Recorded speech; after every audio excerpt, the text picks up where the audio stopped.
carbon capture tax credit. We're also going to cover environmental. We're going to talk about the California Low Carbon Fuel Standard. In short, we're going to cover all of the things that we're helping our clients with as they sort out the new tax credits under the Inflation Reduction Act, and give you and try to share some of the insights that we're seeing on the vanguard of this as everybody tries to figure out exactly how to put their projects together. Kristen, go ahead and go 2 slides. So go 1 more slide. So I guess housekeeping, I think Kristen mentioned, if you have questions, go ahead and put them in the chat box. For attorneys that are joining us, we'll read a CLE code somewhere after the halfway point. Before we jump into our presentation, just so you can get a sense of who we are, I'm going to ask each of our team to briefly introduce themselves, and then we'll jump right into the topic. Roger, you want to go ahead and go first? Yeah, I guess I'm in the top left-hand corner, George. My name is Roger Axsmith. I'm based in Houston along with George, and I'm in our energy and tax group and work almost exclusively in the energy area, probably 50% renewables, 50% oil and gas upstream. And later on in the presentation, I'm going to cover some of the tax aspects of carbon capture, specifically what we call 45Q for carbon capture and sequestration. Beautiful. Do we have Tate yet? Okay, so it sounds like Tate hasn't gotten here. Ashley, you want to introduce yourself? Yes, hello everybody. So glad you all could join us today. I am an environmental partner in Holland and Knight's Public Policy and Regulation Practice Group in our Austin office. I'll be covering some of the environmental risks and considerations associated with project development, and getting into some of the details of carbon sequestration wells specifically. Thank you, Ashley. Marnie?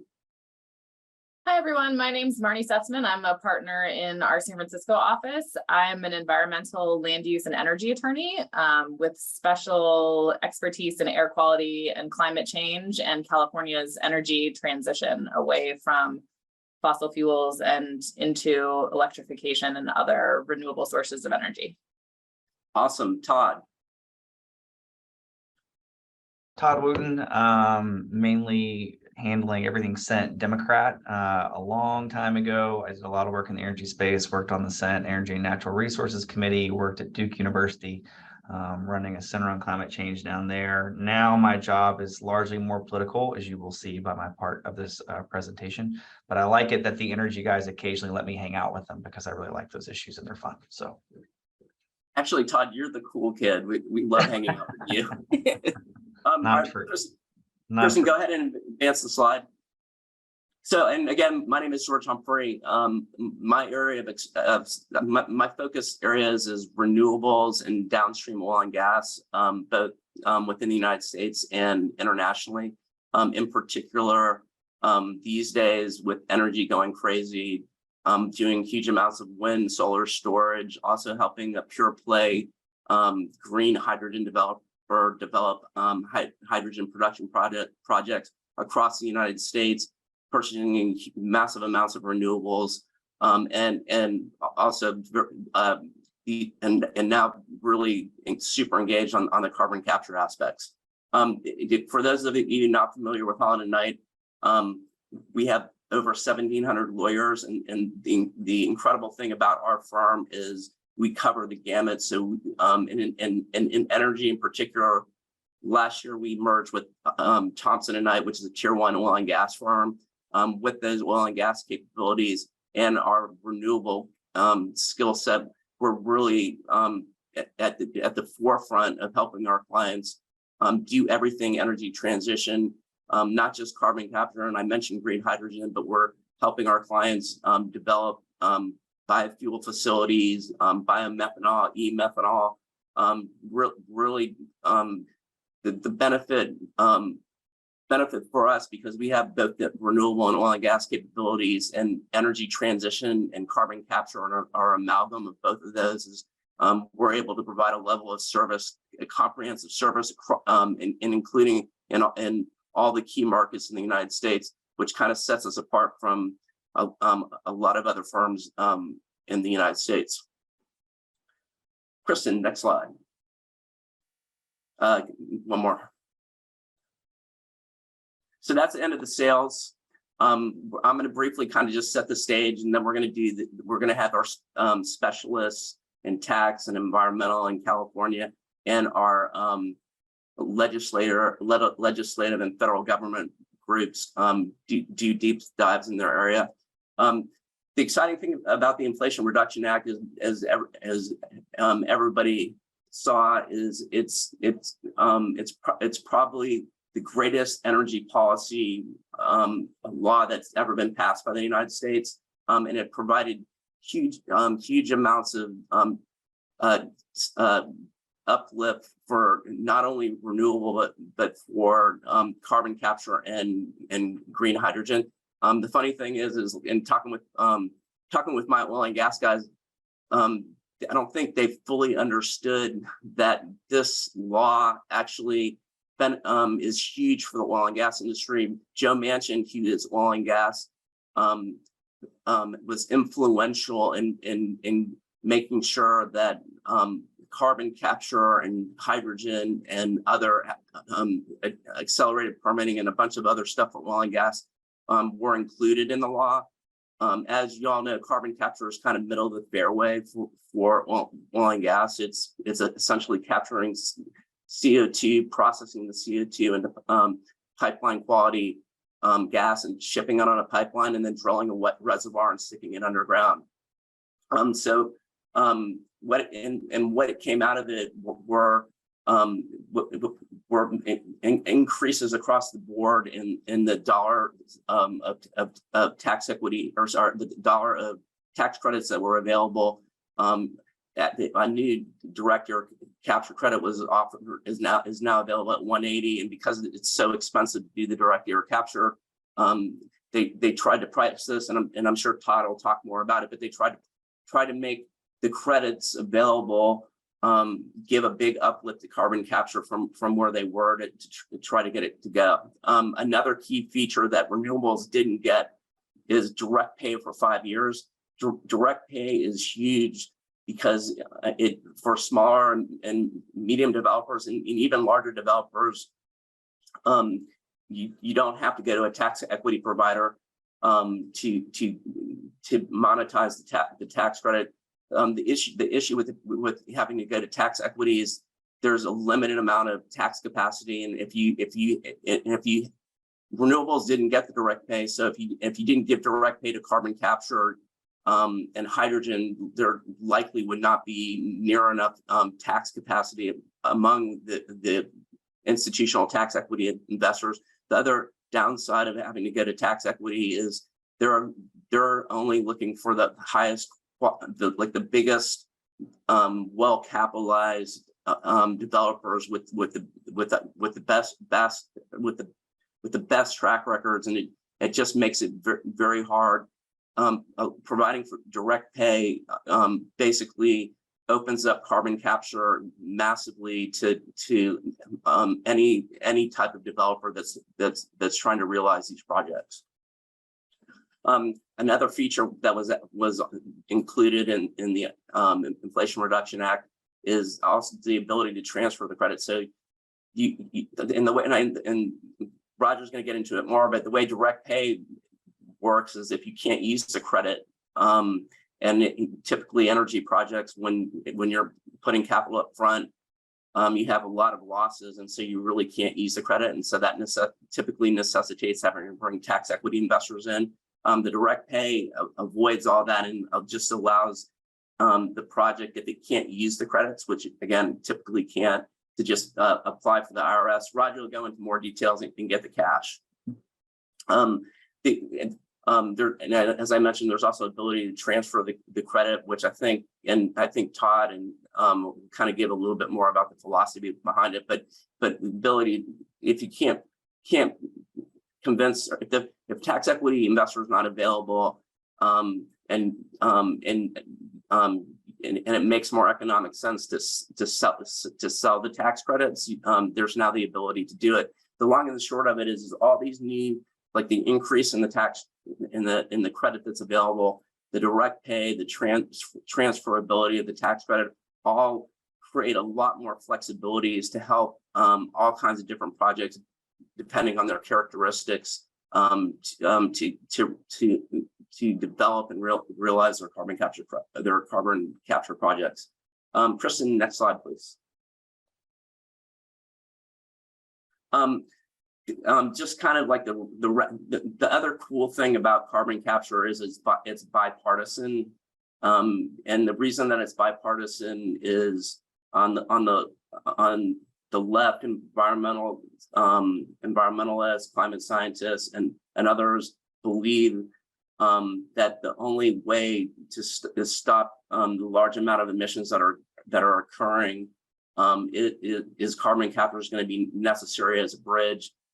Climate scientists are extremely concerned that we're radically changing the environment, and actually believe we may have already passed the point of no return. Carbon capture offers the ability to not only start significantly reducing emissions, but with direct air capture, it's the only way to actually remove carbon from the air. The issue with CO2 is it stays in the atmosphere for over 200 years. And so on the left, carbon capture is believed to be vital for the planet.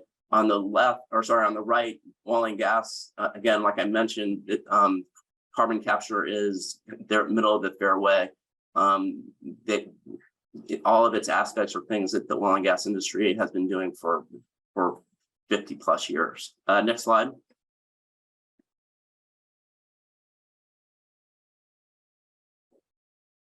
So I mean, so what what's basically what we're seeing is the issue has been on capture equipment that it uses ridiculous amounts of energy on certain types of industrial emitters. What we've been seeing so far is the main carbon capture developers that we're working with are looking at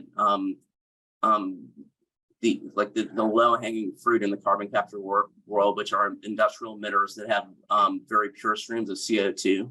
But as now that there's more money and as technology improves, I'm sure we'll start to see a bunch of other and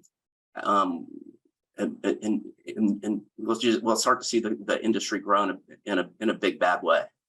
Next slide. Okay, so from here, Todd, do you want to just talk about what you're seeing in the federal government? Sure.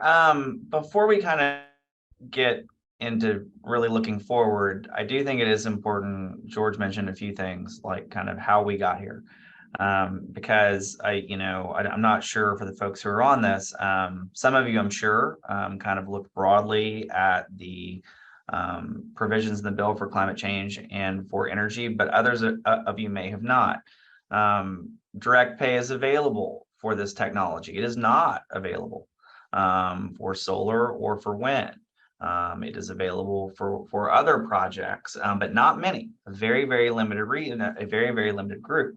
And the reason for that is because whenever Senator Manchin was looking at the tax provisions in particular, broadly, he has not favored them for quite some time. It wasn't well known, I don't think, outside the body, but as someone who was working in it, typically when we were going to try and do any type of extension of solar and wind credits and other things, Senator Manchin expressed his concern that they were going to technologies which in his view were very mature, and they were also going to parts of the country which were not dealing with what his home state was dealing with, where one energy industry was seemingly on the way down, and they weren't necessarily seeing new types of energy and new things coming in. So he had as a priority to really look at things that could work in his state, or also, things like this that could extend the life perhaps of some types of fuel, which others may dislike, but he, really views as a key part of our overall fuel mix. So the reason why carbon sequestration got a better deal than most technologies is because he very much preferred it. Why is that important? It's important whenever you look at longer term, could someone go back and change this in terms of the Department of Treasury, in terms of the Department of Energy, which Senator Manchin directly oversees as the chair of the Energy and Natural Resources Committee. Because it's very important to him, I think you're likely to see regs and things on these technologies come out perhaps a little bit sooner than you might with other things, because it is well known that it's very important to him, and he is the chairman of the Energy and Natural Resources Committee. So I think that you can feel safe and you can feel confident that the things that you're seeing here are probably going to last. I would imagine that if you saw a massive political transition, if you saw one or both houses of Congress move in 2023, if you saw a presidential election in 2024 where Republicans took back the White House, there will be some movement to possibly make some changes in the things that have happened in this bill. But for the reasons that I'm saying, I think that you can feel pretty confident that in this particular area that won't happen. So that's why I kind of wanted to state that up front in terms of how we got here and why you had kind of this special dispensation for these things.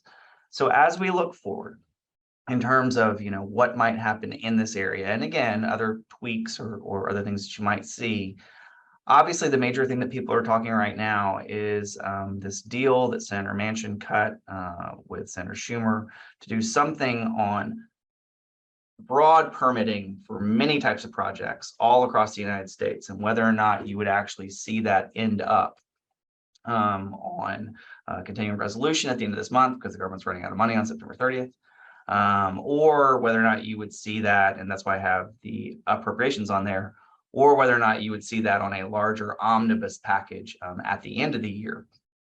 This permitting reform bill, obviously, I think would be beneficial, probably in a number of ways to a number of folks on this call.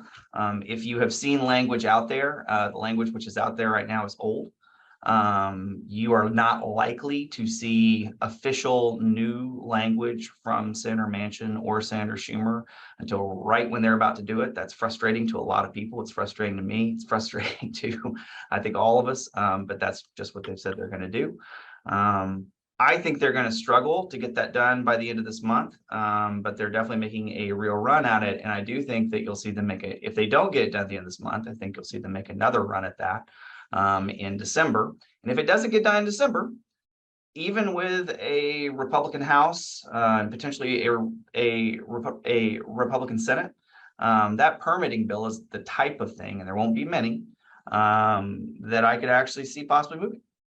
It's something where, again, most of the people who are sane see any activity in that area, which makes it easier to get projects started, easier to get projects done, as a good thing. So the reason why the appropriation stuff is up there is, again, because that's a possible destination for them. In terms of tax, there are expiring tax provisions, and so you will see activity within the tax space at the end of this year. They are not in the energy space, but don't be basically put off if you see people, again, proposing changes to what just happened 1 month ago in that tax space. It will not be done by leadership, I can tell you that. It will not be done by Senator Wyden, the chairman of the Finance Committee, but don't be spooked at all if you kind of see people talking about that, because that's what they're likely to do, because it's one of the few tax vehicles you have where you can make changes. We have the defense authorization up here. I don't really think that's going to be as relevant to folks, but that will be the kind of last remaining big vehicle outside of the things we're talking about. And in all likelihood, you might see it even packaged up with an omnibus spending deal. So looking out just a little bit further. Next Congress, the way that we read it here at Holland and Knight is the way that most folks do. The House of Representatives is going to flip. It's going to be Republican. It's kind of a matter of how much, and that number does play into how much Congress can do generally. If the number in the House is very narrow, the way it's been this year, it will be difficult for presumably Speaker of the House Kevin McCarthy and others to move a lot of legislation through, because as we've seen this year, if you lose 5 members, then all of a sudden you can't do anything. But we do think that, even with a Republican House, which will likely focus on investigations and things like that, again, why is that relevant? Solyndra is still a word that people remember. The Department of Energy and undoubtedly Treasury as well. As they go through this process, as you apply, you need to understand that they are very much expecting that, they will have people paying a lot of attention to the projects which are approved, to all those things. I was talking to a relatively large company just the other day, and they were saying that they didn't think they would apply because they didn't like the public perception that they didn't have enough money on their own to go ahead and do this project. So therefore they needed to apply for a grant from DOE or whatever. And the thing that I said to him was, I was like, I think DOE is actually looking for really solid companies, because Solyndra is still a thing that they think about. And so they are looking for, things that are going to work, things that are going to happen. And they're doing that because they know there will be many investigations in 2023, which will come out of the House of Representatives, which will be controlled by Republicans. In terms of opportunities to continue to improve or change the IRA, I think those will be limited, but I do think people will look at it.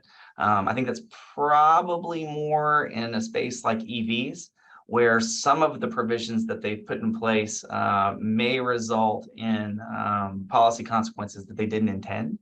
But once you open that up, then hypothetically, you're opening up things broadly. Again, coming back to my first point, I think this stays pretty stable, but it just needs to be in your mind that you very well might hear this thing. And then the real looming large tax issue is not necessarily next Congress, but it's 2025, when the major expirations of President Trump's tax cuts and Jobs Act comes up. Those are really, really big provisions. They're on the individual income side, they're on the business side, all over the map. That it will likely be a 2025 thing. Don't be surprised if you don't hear about 2024, because that will be a major negotiation. And what Democrats ask for, what position Republicans take, all those types of things, the energy stuff could get balled back up in that.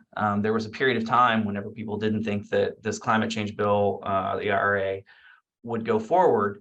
And what they were targeting was, they were thinking that your next big opportunity to do something on climate is when these TCJA provisions are expiring, which is in 2025.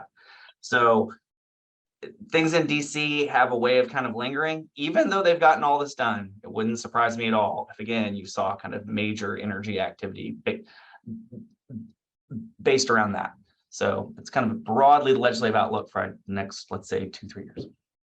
Hey, Todd, can I ask you a couple questions? So Sure. on the direct pay, and we did get a question on that, and I actually was going to ask you anyways, and because what we're seeing, in terms of structuring these carbon capture projects, there's concern that the direct pay is just a 5-year deal. I mean, do you have any insight on why is it 5 years when the credit's 12 years? And what do you feel it's, because I guess my sense is that you're closer to this because carbon capture is so bipartisan, that there should be an ability to get that 5 years extended down the road. What are your thoughts? Well, the reason why it's 5 years is because solar and wind got nothing.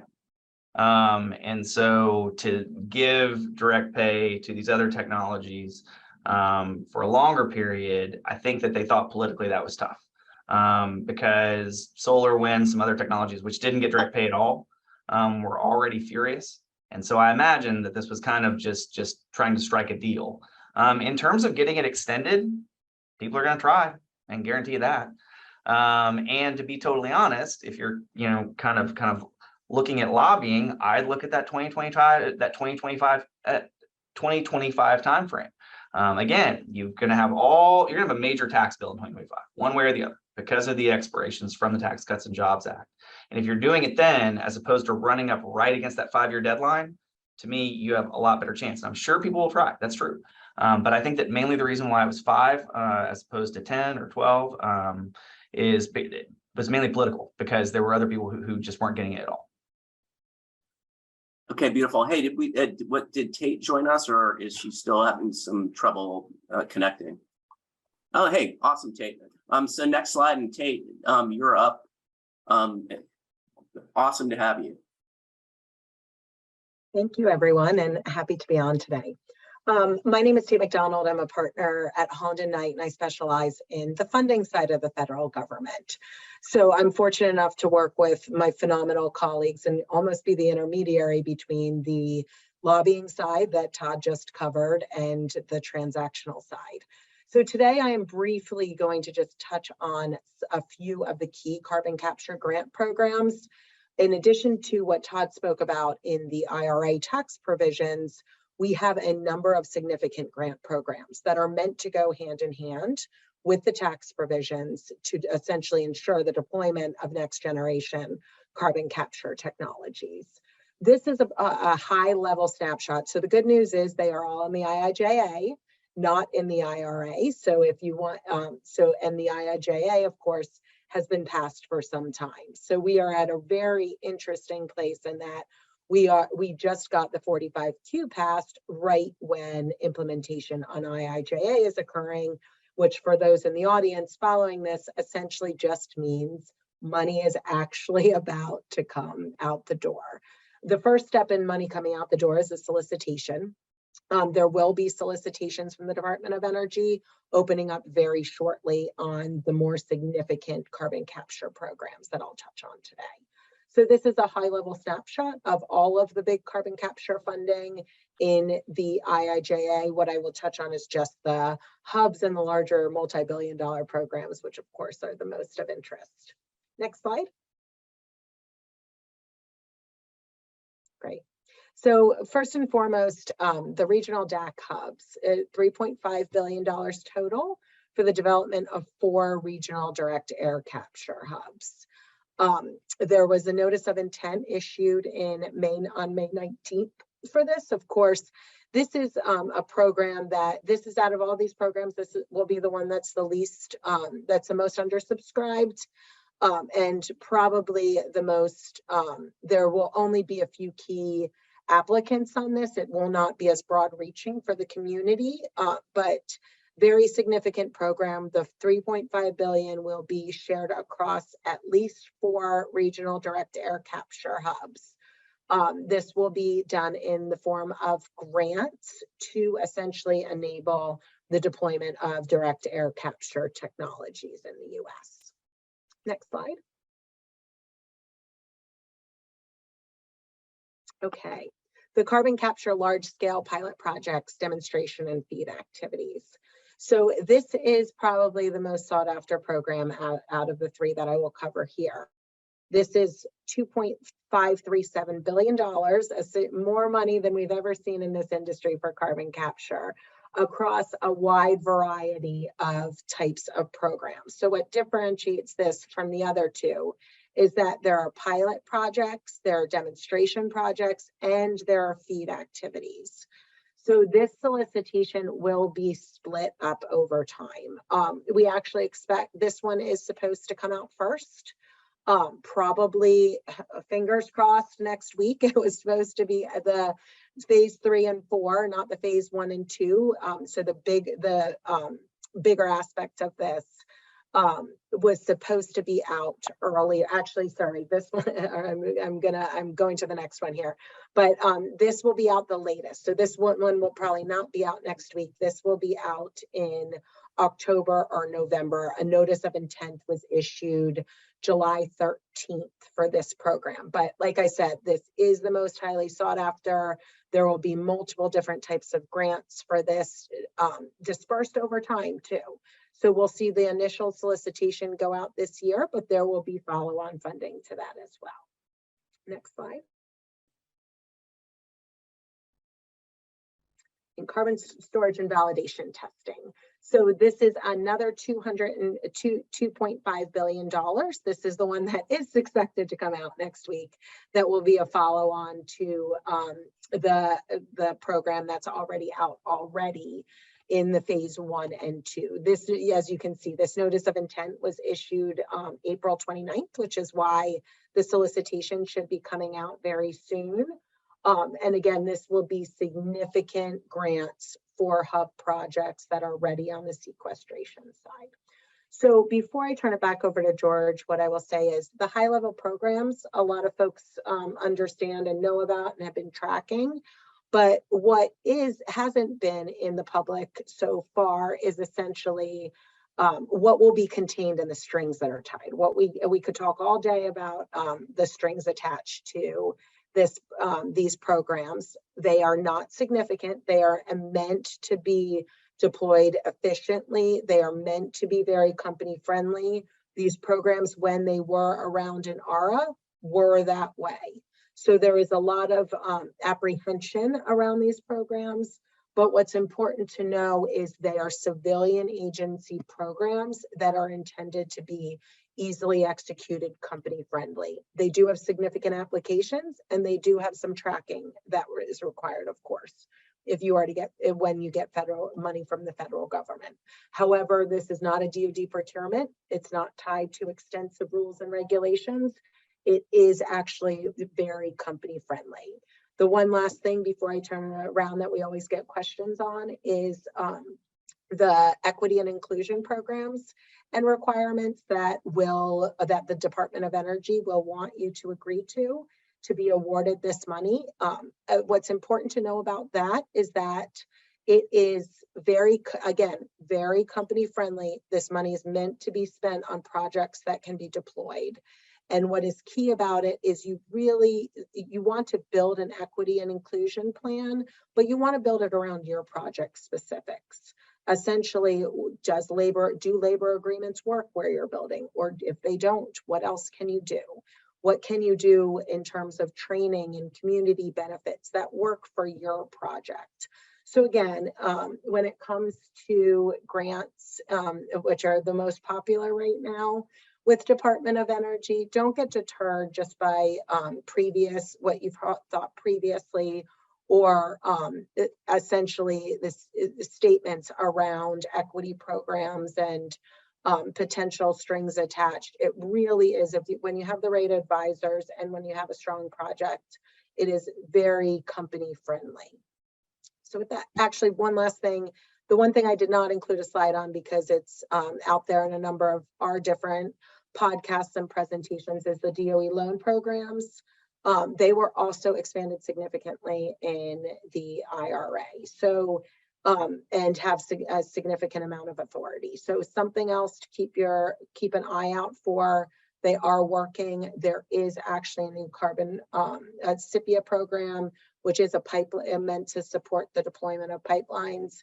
That is, we were involved in the writing of it. Again, it is written in a way that is intended to be very to move the industry forward in a way that works for the industry.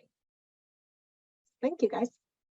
Okay, thank you very much. It's worth noting that what we're seeing working on these projects is the economics for carbon capture are very challenging.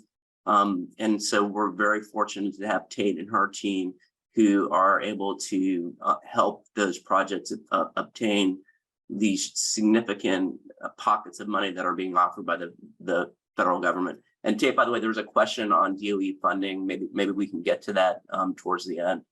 Okay, so next slide, please. Roger, you want to take us by the hand on how the 45Q carbon capture tax credits work? Yeah, thanks, George, and thank you, everybody. I'm going to give you just a brief overview of some of the tax provisions of 45Q, both as it existed before the Inflation Reduction Act, or what we call the IRA, and afterwards. You know, this is the third iteration. With the IRA, it's the third iteration of 45Q. A lot of people have forgotten, but 45Q was actually originally enacted as a subsidy for the oil and gas industry. and provided a tax credit to the extent you used CO2 for enhanced oil recovery. But they decided that it was a good bench or baseline for which to provide tax credits for carbon capture. So as part of the Bipartisan Budget Act in 2018, 45Q was substantially revised and amended to provide certain tax credits for carbon capture and either storage, what we call sequestration, or for use either in enhanced oil recovery or other utilization in products. And so as originally amended in 18, it provided that to the extent you had any facility plate that you began construction between February 9, 2018 and 2026, you would have a 12-year what I call production tax credit for tax purposes.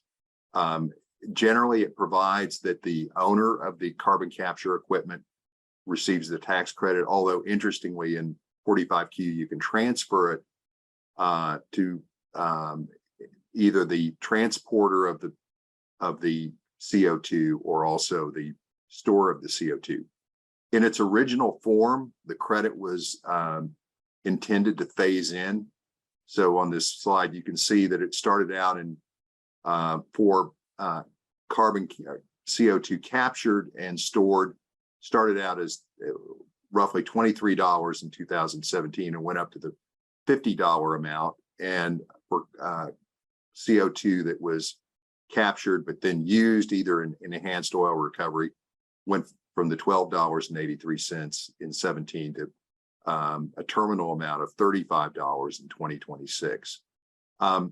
There were, one of the things that was widely criticized with the legislation when it came out in 2018 was there were some pretty onerous volume hurdles that had to be met in order for you to qualify for this. These have changed under the Inflation Reduction Act. Next slide, please. So again, a little bit before I get into the IRA changes, a little bit of history, because this is helpful for the implementation of this, because we've already got kind of a baseline. There was not a lot of guidance in this area when 45Q was amended in 18 as to how you would structure programs or projects for tax equity. So the IRS in February of 2020 released a revenue procedure that set out certain safe harbors for the structuring of these projects for tax equity. And much like what was done in the solar and wind areas. Also, final regulations under 45Q were finally issued and finalized in January of 2021. It was seen that both the revenue procedures and notices that came out, as well as the regulations, were pretty taxpayer and user friendly. The Service and Treasury has a lot of experience in this area, going back with low-income housing and solar and wind. So they utilize that in fashioning both the regulations here and the revenue procedures, and they were very helpful. One of the things to note is, and this exists in the current legislation, is to the extent you utilize CO2 in a product, you have to do a life cycle greenhouse study to determine how much of that CO2 may leak out. And that has a decreasing effect or an effect on your credit. Next slide, please. So the Inflation Reduction Act greatly enhanced the usability and benefits from 45Q. It did that essentially in three ways. It increases the availability of the credits. It makes it easier for you to qualify for the credits in terms of volumes. And then it provided, and George touched on this, different new avenues for monetizing the credits in the form of either direct pay or the ability to transfer. Also, I noted before in its prior iteration, there was a phase in of the credit that no longer applies. The full amount of the credit now applies for any projects that are placed in service after 2022. The credit is for 12 years. It's indexed for inflation. One of the interesting things, and this runs throughout the IRA, on these credits, including 45Q, you have certain wage and hour and apprenticeship requirements. And for purposes of those, if you do meet those, you get 100% of the credit. If you do not meet those, then you only get the base amount of the credit, which is 20%. Next slide, please.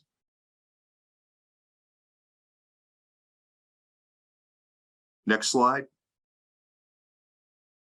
So this here will give you an idea of what the IRA did with the credit. You can see for carbon that's captured and stored, the credit went from a terminal amount of $50 per ton to $85 a ton. For carbon that's captured and used, either in enhanced oil recovery, it went from $35 a ton to $60 a ton. And then one of the things that the IRA allowed for is it's got a substantially enhanced credit for direct air capture. They segregated that out. Previously, it was just part of the regular $50 per credit, but now you've got a much greater enhanced credit amount for direct air capture. So if it's stored, it's gone from $50 a ton to $180 a ton. And if it's utilized, it's gone from $35 a ton to $130 a ton. Next slide. So I talked about you've got the 20% base amount, and then that's multiplied by 5x to get to the full amount. To get to that full amount, you've got to meet certain prevailing wage and/or apprenticeship requirements. So in connection with your project, you have to pay prevailing wages during the construction and also alteration and repair of the project. And also you have to use a certain amount of apprenticeship labor with respect to that. And that's done on an applicable percentage. Those percentages are if you can begin construction in 2022, it's 10%, 2023, it's 12.5%, and then 2024 and after you get to 15%. Interestingly, if you begin construction at any time that is before 60 days after the Secretary of the Treasury publishes guidelines for the prevailing wage and apprenticeship programs, you do not have to comply with those. And so I was just on 2 phone calls yesterday with clients that are trying to rush in beginning their construction specifically to get out from under these rules, so they do not have to comply with them. The belief is somewhere within the next 6 to 9 months, you're going to have these guidelines come out. So I think you're going to see a rush with people in these projects so that they can get out from under these rules. Next slide. Next slide, please. So the commencement of construction was extended by 7 years. It was under the old law. You had to commence construction before January 1st of 2026. That's been extended. It's now before January 1st, 2023. So essentially, if you commence construction before that 2023 date, is it 2023 or 2033? 2033, I'm sorry, George, yeah, misspoke. Then once you place the project in service, you're going to have 12 years of the credit. So this could conceivably go on for, a pretty substantial time for 12 years after 2023. As George alluded to, one of the benefits from the IRA was the direct pay option. This now allows for-profit entities and taxpayers for a limited period of 5 years while you operate your carbon capture facility to get direct pay. And that's essentially just like a tax refund. You'll do your tax return for that year, and you'll file for a refund with respect to that. And then it's presumed that at some point after that, you'll get a check from the government that will be the direct pay.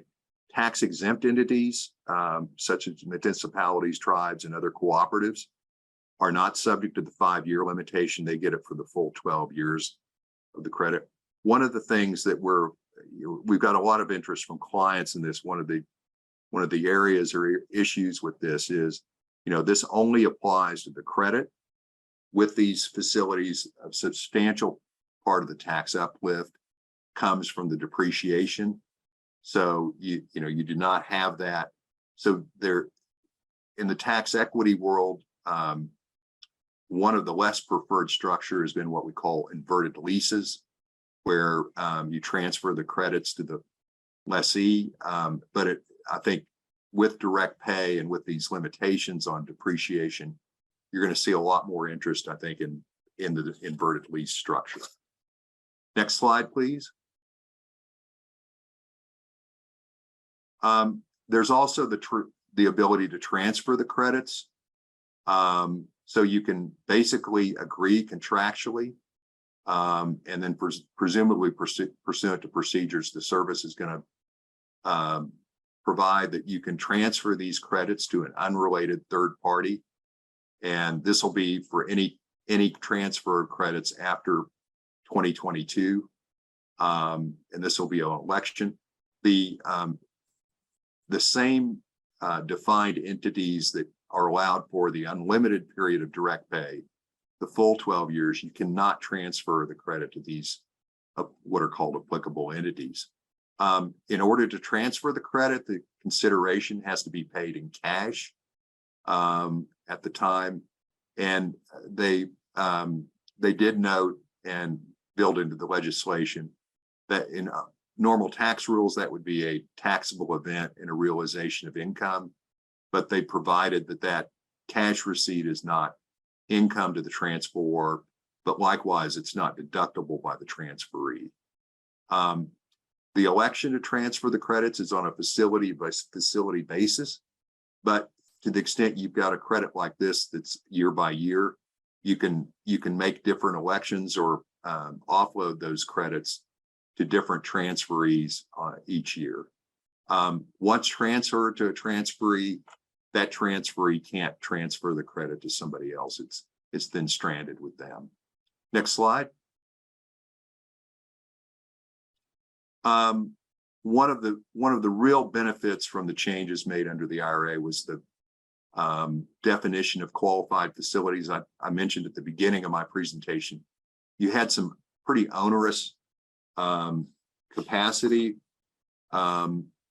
limitations in terms of what kinds of facilities would qualify. So you can see in this slide, they greatly reduced this. For power generation facilities, they reduced it from a threshold of 500,000 tons to 18,750 tons. For industrial facilities, so industrial emitters, they decreased it from 100,000 tons to 12,500 tons. And for direct air capture facilities, it's been decreased from 100,000 tons to 1,000 tons. And also on your power generation facilities, if you're going to be doing that, one of the thresholds there is at least 75%. You need to be capturing at least 75% of the CO2 from that facility as part of the capture equipment. Next slide. So there's some overlap between 45Q and what is called 45V. This is the clean or green hydrogen provision. So it's noted in the overlap provisions and operating rules that if you're eligible for the credit under 45Q, you cannot take the credit under 45V. Little bit off subject, but interestingly, there is a double dip allowed in 45V. If you're using renewable electricity to to electrolyze water, to produce your hydrogen under 45B, you can both get the credit for the production of the renewable electricity and also get the credit for the green hydrogen produced under 45B. And I think that, yeah, thank you. That wraps up, George, that wraps my presentation up. Can I ask you one question? You may not know off the top of your head, but I heard that for the renewable either production tax credit or investment tax credit, that there was an increase in the credit if the facility is part of an energy community. Is that applicable to carbon capture? Have you run across that? Yeah, I have, George, and it's not, unfortunately. You've got a number of, in some of the other renewable provisions, you've got some really significant bonus amounts.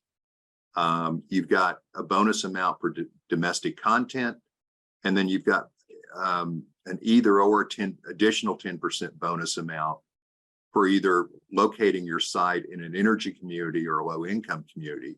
Unfortunately, those enhancements or bonuses don't apply in the 45Q area. There's also with rooftop solar and some of the solar provisions, there's even an additional 20% if it's in a low income residence and you're providing electrical economic support to the tenants of that facility or residence. You can get an additional 20% ITC there, but none of those bonus amounts, unlike in the renewable energy production area, apply in the carbon capture area. Okay, good to know. Thank you very much. Ashley, you want to walk us through what you're seeing on the environmental side with carbon capture? Yeah, absolutely. So with all of these opportunities available as environmental lawyers, we want to help you bring these projects to life. And we couldn't possibly address all of the project types and fact scenarios or environmental considerations or risks potentially involved with carbon capture projects during this webinar. So my goal is to provide a high-level overview of what we think about when we're planning these projects and what key risks we aim to address and mitigate. I'll also, as I mentioned before, touch on specific risks associated with CO2 sequestration and the status of permitting of sequestration wells. Next slide, please. As anyone working in the world of environmental regulation knows, environmental requirements that may be applicable to a project are often complex and involve multiple layers of jurisdiction, depending on where the project is located. Carbon capture and utilization or sequestration projects are also in their own right highly technical. From start to finish, the scope of these projects involve multiple segments, for example, from capture of carbon to transport and storage to its endpoint, utilization, enhanced oil recovery, or permanent sequestration in geologic reservoirs. Within that framework, carbon capture projects follow the same high-level pattern of other complex industrial projects. Key points of diligence, and I think we might have skipped ahead on a slide. Yep, thanks. So on the development and siting front, key points of diligence and planning start with siting. Will modifications or repurposing of existing projects be made, or will it involve an entirely new project? Will any part of the project necessitate development in a greenfield area, previously undeveloped area? And if so, wetlands, protected species, and cultural resources assessments might be warranted. If federal permits or federal funding is involved, more extensive assessment under the National Environmental Policy Act or NEPA, such as environmental impact assessments, may be required. On the permitting side, what permits and other environmental requirements apply are highly dependent on the type and location of these projects. Federal requirements apply, but so do state and local, and where applicable, tribal. What jurisdictional issues are in play? For example, if a project on tribal land, what additional contractor authorizations or permits might be required? Whether EPA or a state is the permitting authority will be a factor, what jurisdictions these projects are located in, and whether those jurisdictions have their regulatory frameworks in place for efficient development of these projects and management of the liability associated with them will obviously affect project timelines and costs. We would expect the development of a regulatory applicability and permit matrix for each segment and phase of these projects, including for construction and operation of each segment. Again, capture, transport, utilization, sequestration, to ensure that the project company is taking a comprehensive look at the planning, development, construction, operation. In the case of sequestration, post-operation, post-closure of the project. On the operation and compliance management side, each of these project segments requires planning, study, design, possibly permitting and compliance management over the life of the project, from capture to utilization to sequestration, and what risks each step may present that could threaten the viability of the project or the anticipated returns on investment. What expertise exists within the project company or can be contracted, and planning for robust compliance management systems and management of change protocols will help minimize compliance risks and third-party liability. In the case of sequestration, this is especially important for obtaining a certification of post-injection site closure and minimizing post-closure liability. Next slide, please. Okay, so some key risks associated with these projects and many complex industrial projects include managing regulatory complexity and the uniqueness of permitting in the case of carbon capture projects in particular that's expected.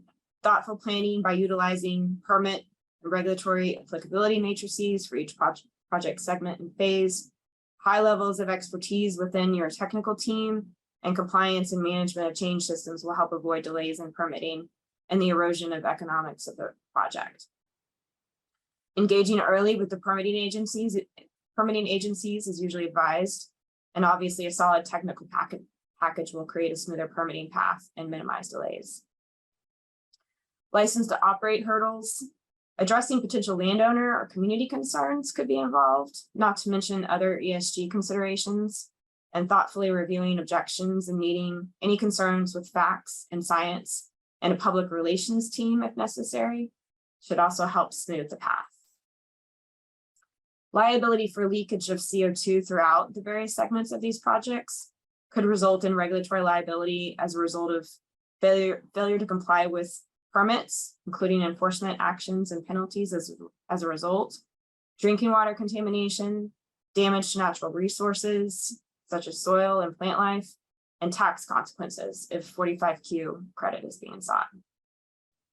Third-party liability could result from acute exposure of employees or other persons, failure to fulfill obligations under contracts, whether those contracts are for the capture, transport, utilization, or sequestration of the carbon. And third-party liability could, of course, result from landowners, trespass, and nuisance actions. Where available, leakage could also affect eligibility for state limitations on legacy liability. For example, North Dakota has EPA primacy for Class 6 wells and a framework for liability release and transfer of title to and custody of the carbon passing to the state after an operator meets its obligations, which is a minimum of 10 years after cessation of an injection. The transfer of that liability to the state would be jeopardized if leakage issues arose, as an example. Geologic sequestration of carbon dioxide in particular is highly regulated because migration could cause groundwater contamination or change the physical and chemical characteristics of the soil, causing detriment to plant, animal, and microbial life. An industrial accident caused by large concentrated releases of CO2 to ambient air could also prove dangerous to human life. And injection could create movement and underground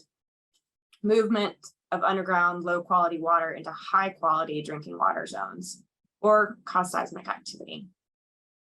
Next slide, please. Class 6 carbon dioxide geologic sequestration wells.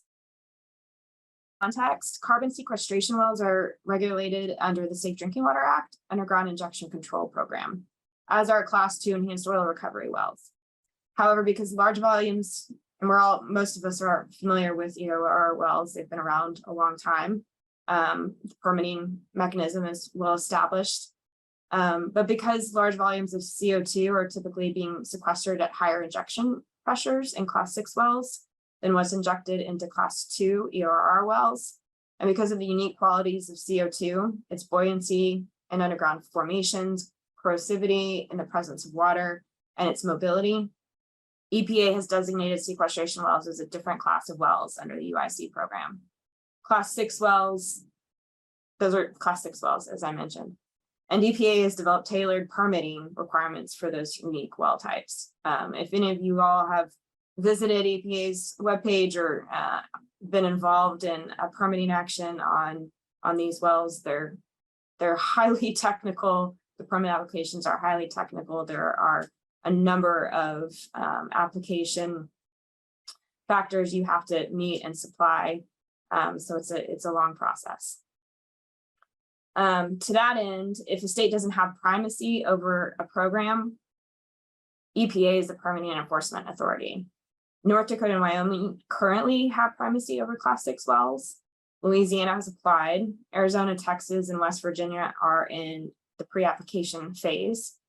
And we're expecting at this point primacy approval to take at least 1 year after a state submits an application. North Dakota, for example, took 5 years. Wyoming took a year, and Louisiana's application has been in for over a year, since March 2021, I believe. Primacy is considered important because it's seen as an opportunity for states to help streamline permitting of these wells. As an example, permits are taking 3 to 6 years at EPA. Most recently, North Dakota was able to issue a class 6 well permit in 8 months. 2 projects have been approved in North Dakota, 1 in Wyoming.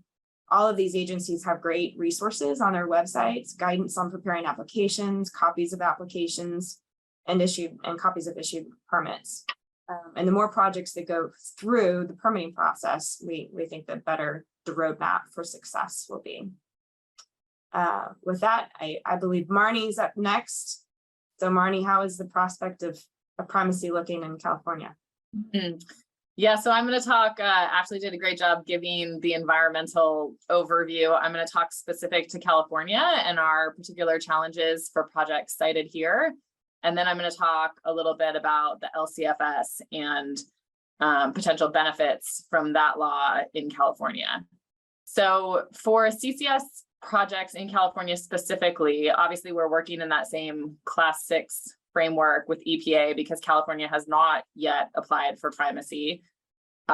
We do think possibly they will. California, as probably a lot of you know, likes to be in charge of our own things and have our own regulatory processes. There are a few projects pending here that have already applied for class 6 permits with Region 9.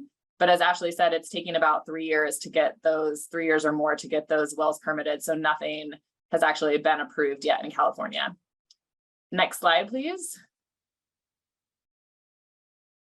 Once we get past the class 6 long period with EPA in California, as you're probably aware, we have a whole host of other agencies that would have potential jurisdiction over a CCS project, including our State Air Resources Board, water boards, CalGEM, local air districts, fish and wildlife, tribes, coastal commission, depending on where these are cited, and most importantly, local governments, including cities and counties, who would probably be lead agencies for these projects under CEQA, the California Environmental Quality Act, and would be required to do environmental review of any project. So when we look at a project actually located in California, that's going to be a 3 to 6 year timeline to get permitting, CEQA review, and then potential litigation. Next slide. So what are some issues in California if you actually are trying to do CCS in the state? Like I said, you know, there's a question of whether California is going to request primacy to try to reduce timelines. There is a long permitting process with a lot of different local, state, federal agencies involved that probably is going to take 5+ years at this point. And so as a state, we have been discussing, and I believe there will be more legislation coming to try to streamline that process for CCS projects, recognizing that it's important for us to meet our GHG reduction goals here. There's issues about long-term liability of sequestration sites in California. CARB is going to require responsibility for a very long time, probably 50 to 100 years. So that puts some risk on projects. And then in California, our current pore space ownership is generally that pore space belongs to the surface owner if it hasn't been separated from the mineral estate, but it's not 100% clear in the context of CCS. And we've had a bill floated to confirm that, but it still leaves a little uncertainty for project developers. There was a bill passed this year, SB 1101, which established a geologic carbon sequestration group in California that's intended to provide guidance to our Air Resources Board about Class 6 wells and where they might be able to be situated. So it's kind of, you can see the beginnings of some legislative work on CCS and how we make that work in California. And Kern County, where most of our oil and gas is produced in California, is considering their own streamlined permitting process to help advance CCS projects. Those projects that I showed previously that have already applied for Class 6 permits from EPA are all located in Kern County, where current oil and gas production already occurs. Next slide. So the Low Carbon Fuel Standard, or LCFS, this is a market-based regulatory program in California that's designed to decrease our carbon intensity of our fuels and to help meet our GHG reduction goals. This chart just shows where we are on the trajectory of our goals versus the current CI of transportation fuels in California. Effectively, entities that are part of this program have to hit the CI target either by generating credits with CIs lower than the target, or deficits if they have CIs higher than the target, and then purchasing credits to generate transportation fuels that are at the target for the given year. Next slide. So under LCFS, there's multiple ways that CCS projects can obtain credit.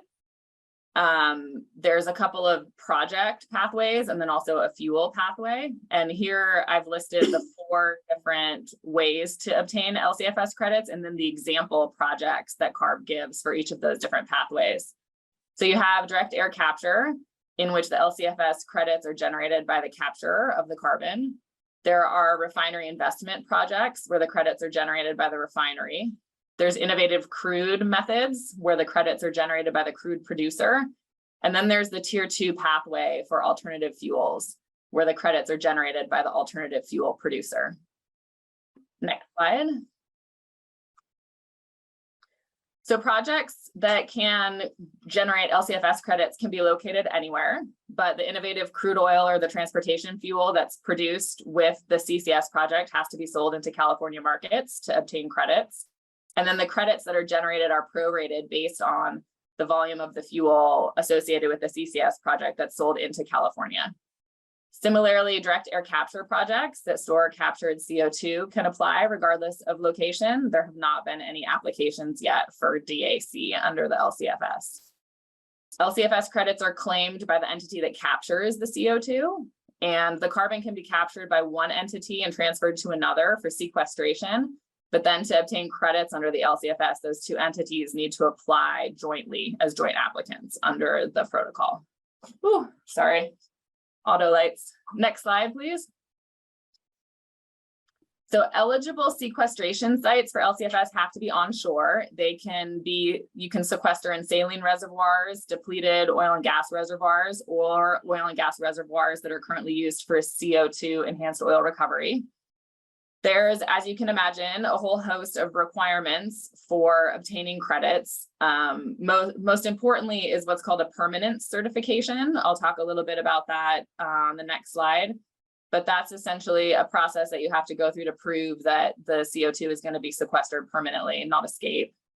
There's verification of your fuel pathway under the LCFS regulation if you are obtaining credits under a tier 2 pathway. And then, of course, there's reporting, record keeping requirements, and then contribution to a buffer account. So in LCFS and also in our cap and trade program, everybody who obtains credits has to contribute a certain percentage of them to what's called a buffer account, where CARB then holds credits for potential invalidation of credits in the future to make up for sequestration that didn't actually occur. So a certain percentage of the credits that you would get would actually go to this buffer account for CARB. And credits are invalidated if that sequestered CO2 leaks to the atmosphere. And under the Lcfs, the project operator is held responsible for making up those credits for any leaked carbon for 50 years post-injection. Next slide, please.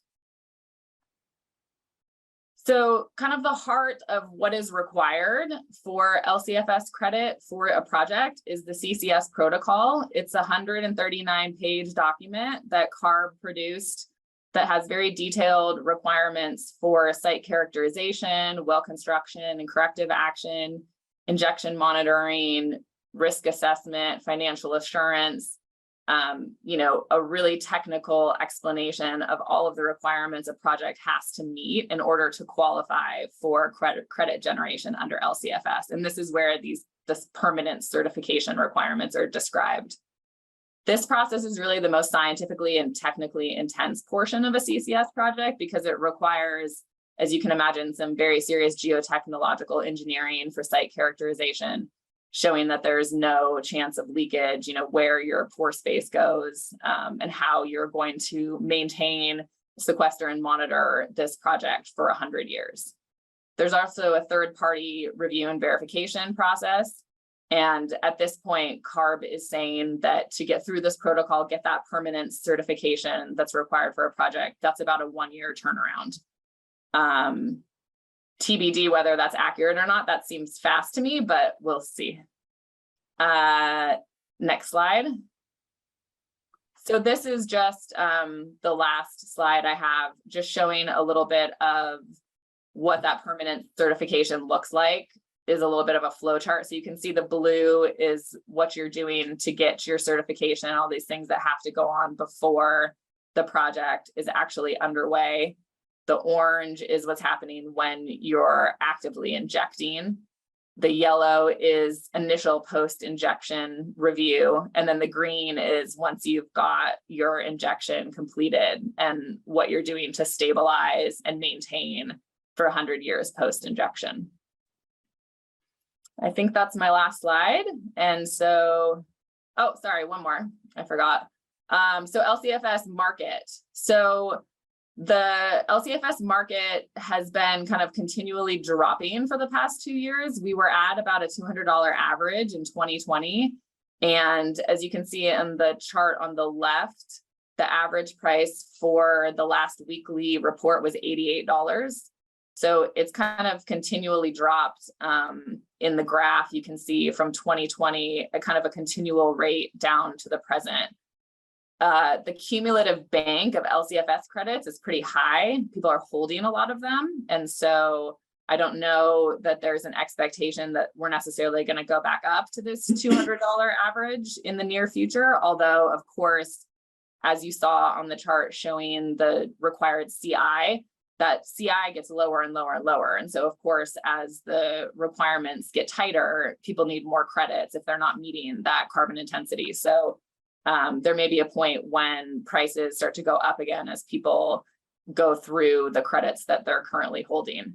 I would say there are also questions about how long this market and regulation might continue. As you're probably aware, we're obviously in California moving to a point of moving away from petroleum transportation fuels and to pretty much all electrification of our transportation sector, at which point, Lcfs becomes less and less important for us meeting our GHG reduction goals as we move to electrification. So question how long this program into the future will actually be in place post kind of 2030. And with that, I think, George, you're up next. And so I will turn it over to you. Marnie, thank you very much. Hey, can I ask you one question? Yeah, but before I do that, I don't want to forget, I need to read the CLE code. The CLE code is HK 1509224368. Again, the CLE code is HK, as in Holland and Knight, HK 0922-4368. Marnie, what is driving the price of the LCFS? Like what's setting it, and why is it drifting downward? Is that there's a lot of credits that have been banked.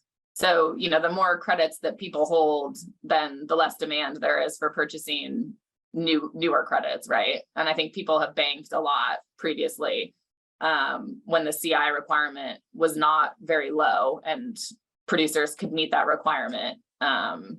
So, and then create credits because they were below the required CI. So I think that expectation is that there's a lot, similar to our cap and trade, there's a lot of held credits already. And so that creates less demand for people purchasing new credits. Okay. Beautiful. Well, thank you very much.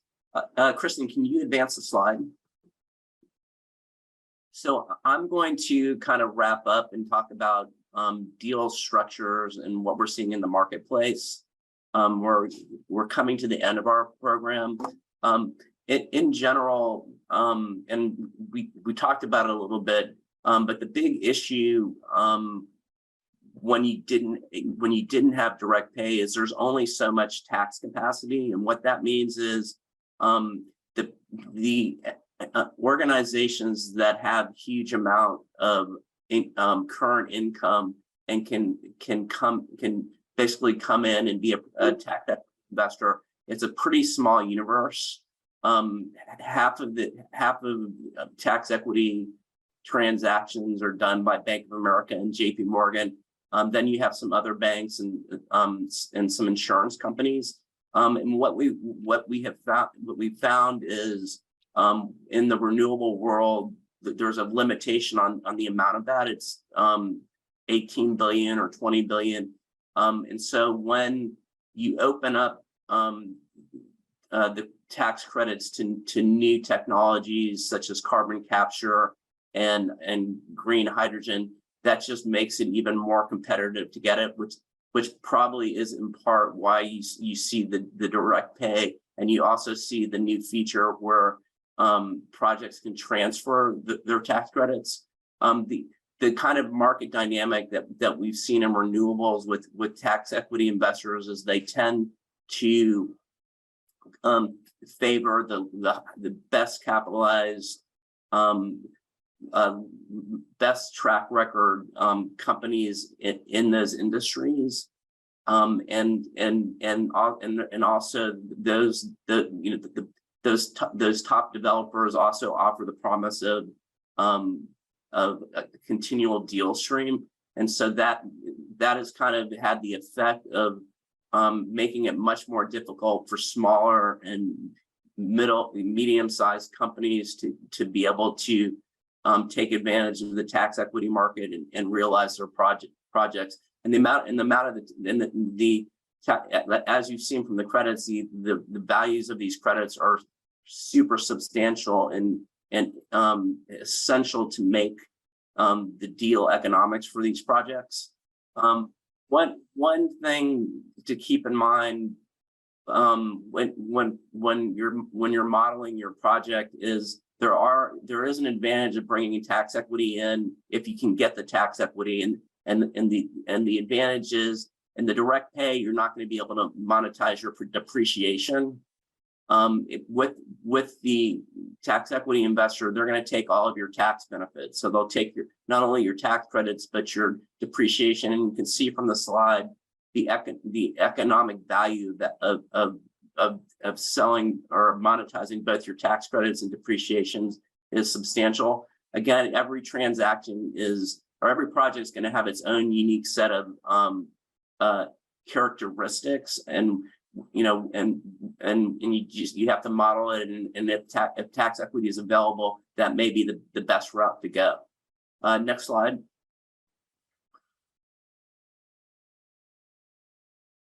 This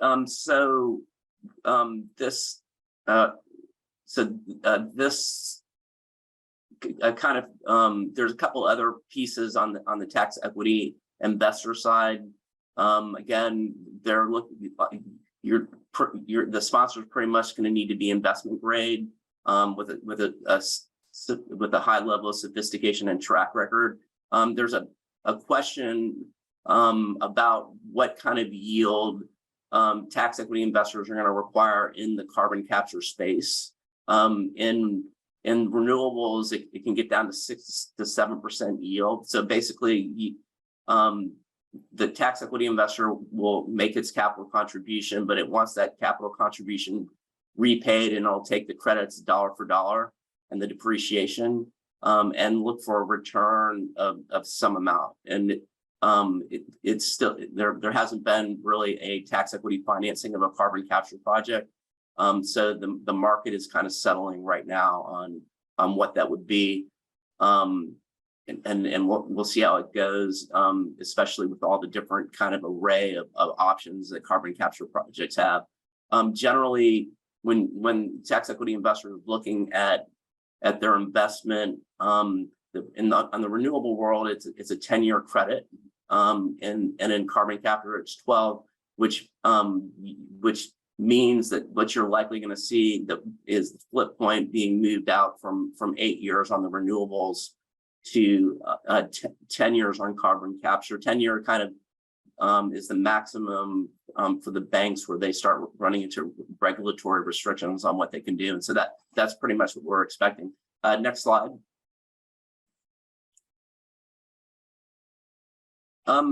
We kind of mentioned this in the presentation. One of the deal economics are tough on carbon capture, because if you're financing just at the capture equipment or downstream from the capture equipment, really the only economics are the credit, and that causes concern for both tax equity investors and lenders, because if the equipment goes down, or the pipeline goes down, or the reservoir goes down, there's not an ability. There's no credits. There's no separate revenue stream, such as you see renewables, where you have electricity that you can sell into the spot market. I think as we see the market develop, when you see tax equity come in, or you see a lender, I think that they're going to include the actual industrial emitter, because that'll have a product, whether it's ethanol or gasoline or whatever it is. And I think you'll find they'll be more interested in that, unless there's ESG issues that make them not want to go into it. But in general, just relying on the credit as the only revenue source is not a good thing. Let's move on. Next slide. We already talked about it, so I'm not going to go over it again.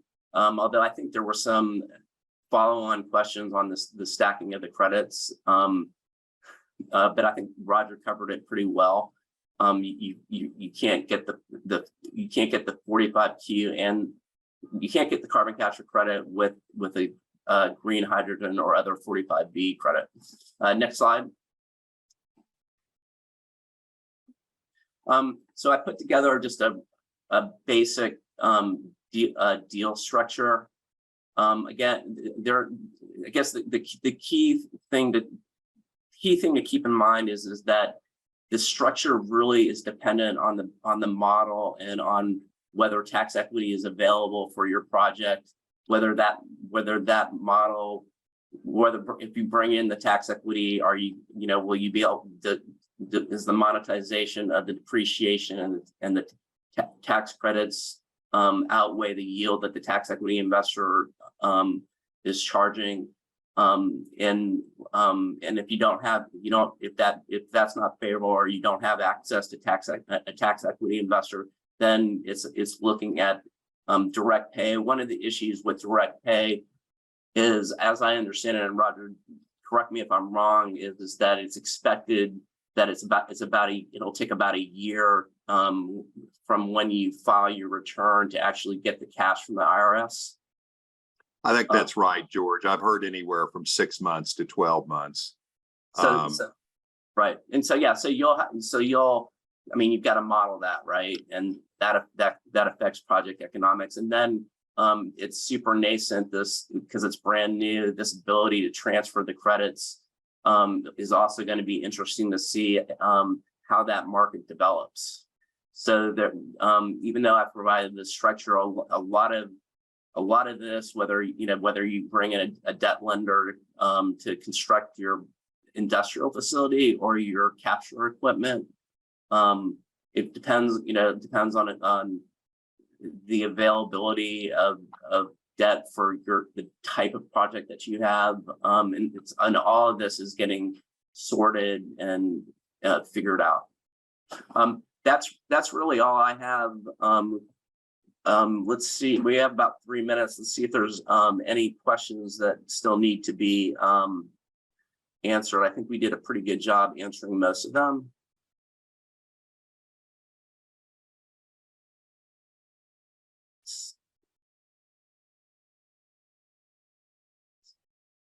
So there's a question regarding the LCA requirements to demonstrate reduced carbon intensity.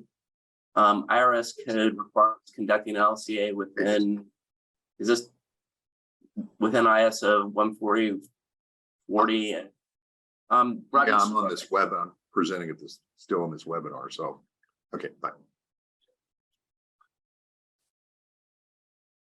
So, hey, Roger, there's a couple questions that I think they're in your alley. I don't know if you want to try to answer one of those.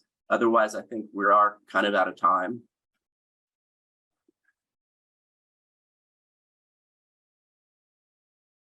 So are you conversation on the deserved tax credit, Roger? I'm sorry, George, what?